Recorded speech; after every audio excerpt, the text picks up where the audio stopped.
ആ സുനീത ഷാജൻ ഒരനുഭവം വെച്ചിട്ടുണ്ട്. എന്താ കഥ ഭഗവാനെ? നമസ്കാരം ശ്രീകാന്ത് സാർ. ഞാൻ സുനീത ഷാജനാണ്, കൊല്ലം. ഈ അനുഭവം ശബരിമലയിൽ നിന്നാണ്. സ്വാമി ശരണമയ്യപ്പ, എന്തൊരു സുഖമാണ് ശബരിമലയിലെ അനുഭവം. നമ്മുടെ ഗുരുവായൂരിൻ്റെ ചാനലിലേക്ക് വരികയാണ്. നേരത്തെ ഞാൻ അനുഭവങ്ങൾ എഴുതിയിട്ടുണ്ട്, സാറ് വായിച്ചിട്ടുണ്ട്. ഇത് വായിക്കണേ. ഞാൻ ഈ ഫെബ്രുവരി 14-ന് ശബരിമലയ്ക്ക് പോയിരുന്നു. എൻ്റെ മരുമകനും കൊച്ചുമകളുമായിട്ട് അയ്യപ്പനെ തൊഴുതിറങ്ങി. ആഴിയിൽ നെയ്യ് തേങ്ങയും നേദിച്ചു. അങ്ങനെ എൻ്റെ ബാഗിൽ നോക്കിയപ്പോൾ അതിനുള്ളിലുണ്ടായിരുന്ന പേഴ്സ് കാണാനില്ല. ഞാൻ വിഷമിച്ചു. അതിൽ ഹരേ കൃഷ്ണ ജപിക്കുന്ന എൻ്റെ ജപമാലയും പൈസയും ഉണ്ടായിരുന്നു. അതിൽ വേറെ ഒന്നുമില്ല. ഞാൻ സ്വാമിയെ വിളിച്ചു.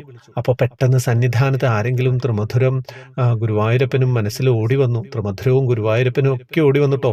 ഭഗവാനെ വിളിച്ചു. പെട്ടെന്ന് എനിക്ക് മനസ്സിൽ ഓർമ്മ വന്നു, നെയ്ത്തേങ്ങ ബാഗിലാണ് ഇട്ടിരുന്നത്, അതെടുത്തപ്പോൾ പോയതാണെന്ന്. പെട്ടെന്ന് ഞാൻ ആഴിക്കരികിൽ ചെന്ന് നോക്കിയപ്പോൾ ഒരു മൂലയിൽ ഒരു ഭാഗത്ത് എന്നെയും തിരക്കി കിടക്കുന്നത് പോലെ പേഴ്സ് അവിടെയുണ്ട്. ആരുടെയും ശ്രദ്ധയിൽപ്പെട്ടില്ല. ഇതൊരു വലിയ അനുഭവം അല്ലേ സാർ? സാർ ഇത് വായിക്കണേ. എനിക്ക് കേൾക്കാൻ വലിയ സന്തോഷമാണ്. ഹരേ കൃഷ്ണ. ഓം ഓം. ശബരിമലയിൽ നാഴിയുടെ അടുത്ത് നിന്ന് പേഴ്സ് തിരിച്ചു കിട്ടുക എന്നൊക്കെ പറഞ്ഞു കഴിഞ്ഞാൽ എന്താ കഥ? ഒക്കെ അനുഭവം തന്നെയാണ്. ശബരിമല പോയപ്പോഴുള്ള ഓർമ്മകളൊക്കെ ഇങ്ങനെ മനസ്സിലേക്ക് വരികയാണ്.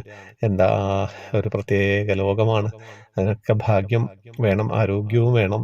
ശബരിമലയിൽ എത്താത്തവർക്ക് മനസ്സുകൊണ്ട് പോയവരുടെ അനുഭവങ്ങളൊക്കെ കേൾക്കാം. ഗുരുവായൂരിലൊക്കെ അങ്ങനെയല്ലേ, നമ്മൾ എത്താൻ കഴിയാത്തവർക്കാണ് കൂടുതൽ ഇഷ്ടം അനുഭവങ്ങൾ കേൾക്കാൻ. ഒരുപാട് തവണ പോയിട്ട് ആരോഗ്യ പ്രശ്നങ്ങളൊക്കെ ആയിട്ട് പ്രായമായിട്ട് ഗുരുവായൂരിൽ പോകാൻ പറ്റുന്നില്ല എന്നുള്ളവർക്ക് ഒരു വിഷമവും ഇല്ല. അപ്പോൾ നമ്മൾ ഗുരുവായൂർ പോയ ഭക്തരുടെ അനുഭവങ്ങൾ ഇങ്ങനെ എത്രയാണെന്ന് വെച്ചാണ് പറയുന്നത്. ഒരു ലിമിറ്റും ഇല്ലല്ലോ. അങ്ങനെ അയച്ചു കൊണ്ടിരിക്കുന്നുണ്ട് ഓരോരുത്തരും. എത്ര ആളെ ക്യൂവിൽ നിൽക്കുകയാണ്. ഭഗവാനെ, ഇതൊക്കെ എപ്പോഴാണ് പറഞ്ഞു നിൽക്കുക? ഒരു രക്ഷയില്ല. എന്തായാലും നിങ്ങളെല്ലാവരും കൂടെ ഉണ്ട് എന്നുള്ളൊരു സമാധാനം മാത്രമേ ഉള്ളൂ. വേറെ ഒന്നും പറയാനില്ല. വാട്സപ്പ് ഗ്രൂപ്പിലേക്ക് വരാം, ജോയിൻ ബട്ടണിലൂടെ വരണം. നമ്മൾ കൃഷ്ണവിഗ്രഹങ്ങൾ ഒരുപാട് പേര് സമ്മാനമായിട്ട് കൊടുക്കുന്നുണ്ട്. ഹരേ കൃഷ്ണ.